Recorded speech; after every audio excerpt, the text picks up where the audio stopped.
Bon alors ce matin, Simon est beaucoup plus matinal que moi. On est au barrage de la Gileppe, dans les Hauts-de-Fagne toujours.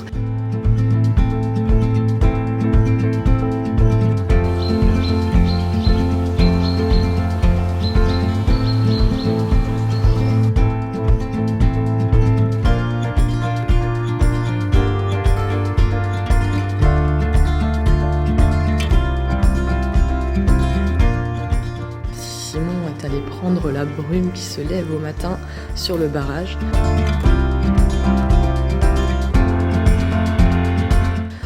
Un énorme barrage en fait qui contient 27 millions de mètres cubes d'eau. Je ne sais pas ce que ça représente mais c'est beaucoup.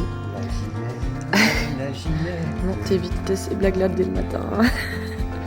Hier soir on a fait une belle balade autour. On a fait tout le tour du barrage. Juste le lion monumental qui apparemment fixe la frontière poussée. Un lion en grès, ça nous rappelle quelque chose. Ah bah oui, tu vois, je te disais qu'il ressemblait à celui de Belfort. Nous c'est grès des Vosges et là c'est du grès... C'est du grès de la Sûre. Ok. Alors on va essayer de monter aussi un peu plus haut, il y a une tour panoramique, un peu plus touristique, mais à mon avis on va avoir une belle vue. Mais bon, c'est le petit désavantage quand on est en hors saison. L'ouverture se fait à 11h. Pas attendre de venir ici. Hier soir c'était pareil, quand on a voulu trouver un petit resto d'ouvert dans les parages, c'était fermé aussi, même dans le village de Jalais qui est à côté. On a dû faire 20-25 km pour trouver une super friterie.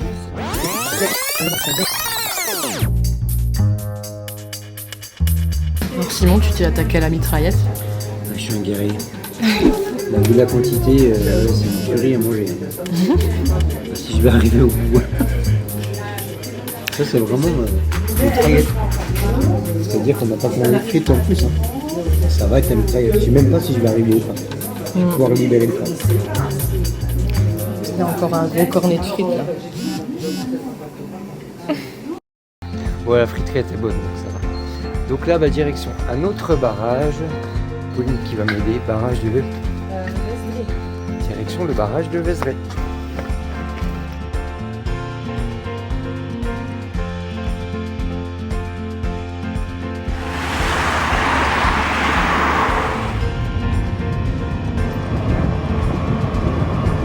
Superbe lac à Robertville.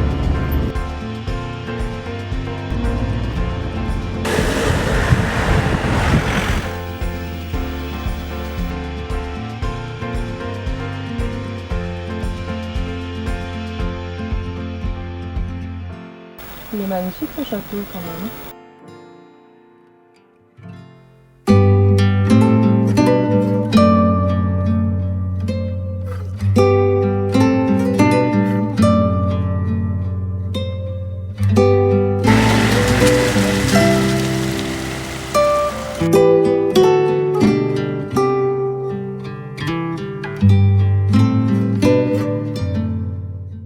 C'est un concept hollandais, Boerengolf. Et alors, il y en avait un qui existait dans les Fourons, il y en avait un du côté de Durbouy. Ça a été le troisième qui a été créé ici. Et alors, ça a du succès, je veux dire, entre 3000 et 4000 personnes qui viennent par an. Les animaux sont vraiment au cœur du parcours. Oui. Ils sont sur le parcours, ils sont des obstacles. Et il n'y a jamais de problème. Il n'y a jamais eu de problème. Mais il y a des pénalités. Ouais. Ah oui. Et donc, non, ils ont l'habitude. Alors on nous a dit que pour les enterrements de vie de jeunes filles et garçons, la brouette était remplie de bière. Ouais. Bon, nous c'est de l'eau. Nous ça va. Ah, l'eau d'ici. Spa et Bru. On est dans le parc Et là naturel on commence le parcours. Golfe champêtre en 12 trous, 1700 mètres, on en a à peu près pour 2 heures. Et le cadre est somptueux. Le cadre est, regardez, absolument magnifique. T'es au milieu des animaux. Donc là il y a un cheval qui passe. Un cheval ardennais. Oh le beau, il va bien nous dire bonjour en plus. Et donc faut pas toucher les animaux, sinon c'est 3 points de pénalité. Ah bah je veux dire on peut les caresser, c'est l'intérêt. Ah non, si tu le caresses. Et on commence pas à essayer de m'avoir quoi. Ah, pas mal. Alors c'est ce qu'on appelle un obstacle naturel. Le cheval ardennais s'est mis en plein devant la trajectoire. En fait, je crois que je l'ai mis dans ma poche parce que t'as vu, je suis allée le voir et puis il s'est mis juste en travers. Ouais. J'ai dit c'est bon, je suis avec vois elle. le genre. Non Ouais. mais là c'est pas possible. Oh là là, c'est nul. Aïe, ouah. Oufti. Ah oui.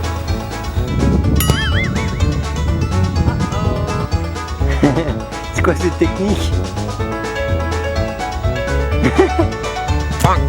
Oh, comme moi, pénalité, sortie du parcours. Oups. Le golf champêtre, c'est sportif apparemment. Hein. Bah c'est mort. Hein. Si vous voyez une balle jaune, elle a failli aller dans l'emblème là, non? Tu l'as retrouvée?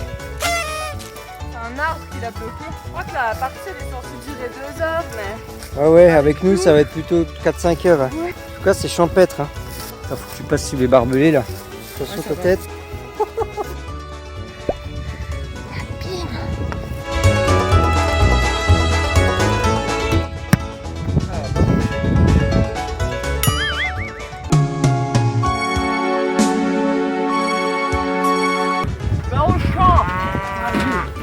Salut. On n'est pas des pros du golf. Hein. Non. Mais pourquoi on voulait tester cette activité? C'est qu'on nous a dit que c'était du golf de bourrin. Donc pas de purin, hein, du golf de bourrin. Du coup c'est un peu du golf de purin aussi. Ouais, les balles sont derrière, juste là quoi. C'est trop bien. Donc là d'ailleurs, 3e trou. 4e trou. Champion du monde. Bourrine. Oui. On a essayé notre petite brouette. Hein. Parce que là, je sais pas si vous avez vu le terrain, il fait 180 mètres. Et nous, on doit mettre la balle tout là-haut, en dessous du commis. On a un fou rire là. Vous voyez là, ce terrain là. Comme il faut taper là, bah, à chaque fois on tape en haut, ça va en bas. Et là, on fait que ça, c'est aller la chercher dans le terrain là. Franchement, le golf champêtre, c'est sportif. Voilà, c'est la fin du golf champêtre. Bon, on va être honnête avec vous, on a fait 9 trous sur les 12. On peut plus, on est crevé. À la base, c'est pour 4 et à 2 de parcourir tout, d'aller chercher les balles dans les prés, de frapper comme des bourrins. Mais franchement, on a bien rigolé. On n'a pas tout filmé aussi, mais il y a eu des cascades. Pauline qui nous a fait un super arrêt de gardien dans le balle pour empêcher la balle d'aller tout en bas dans la forêt. On s'en souviendra.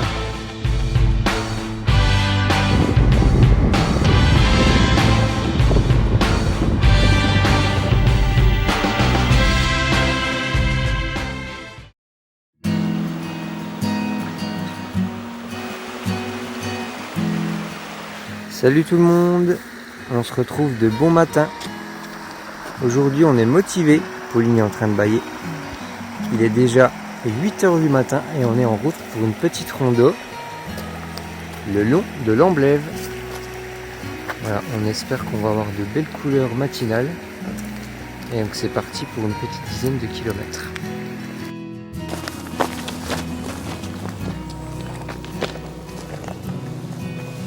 Pourquoi on part tôt ce matin? C'est qu'on espère voir quelques animaux.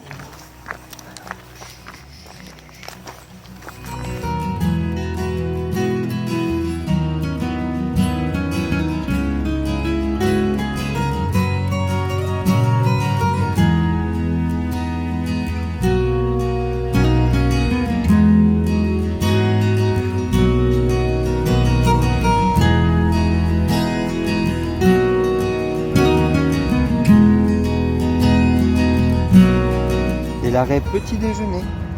Encore une belle journée. Il y a un héron qui passe au-dessus de nous. Juste là. Voilà, on a dû faire 3 km. On est au rocher de Varche, je sais plus. Une vue bien sympathique, mais en fait on va rebrousser chemin. On avait mal étudié le plan, mais vous l'entendez peut-être derrière nous. Il y a l'aspiration de l'autoroute. On est au bord d'une autoroute, donc dès le début de la rando, en fait, les paysages sont très beaux, mais ça casse un peu le charme parce qu'on a ce bruit de fond là. Et il y a aussi le bruit des avions qui passent, donc c'est pas le meilleur cadre auditif. En tout cas, c'est quand même un beau petit déjeuner.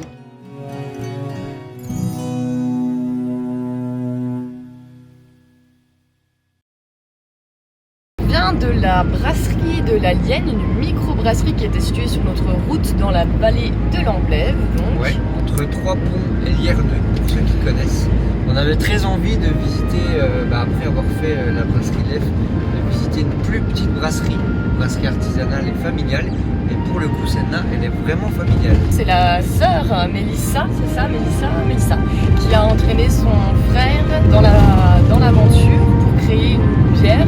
En fait, ils font une bière qui s'appelle la Lienne, donc, et qui a une référence aux contes et légendes de la vallée de l'Ourthe et de l'Amblève.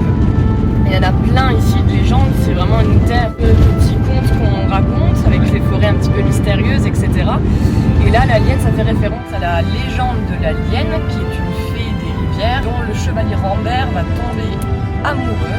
Et il y a une vague histoire de chèvre, pelage doré, de toison d'or qui va les aider à vivre heureux. En gros, c'est ça. C'est beaucoup plus compliqué si vous voulez la légende en entier, il va falloir aller la chercher sur internet.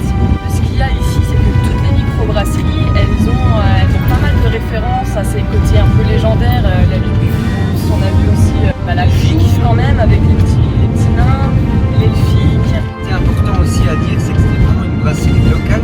Elle nous a donné un chiffre. Ils font 70% de ronds dans un rayon de 40 km. Pas mal. On n'est pas trop fan de la brune, trop forte, trop sucrée, Ouais. donc on l'a fait quand même à notre goût, donc elle n'est pas trop sucrée. Sans côté caramel par contre.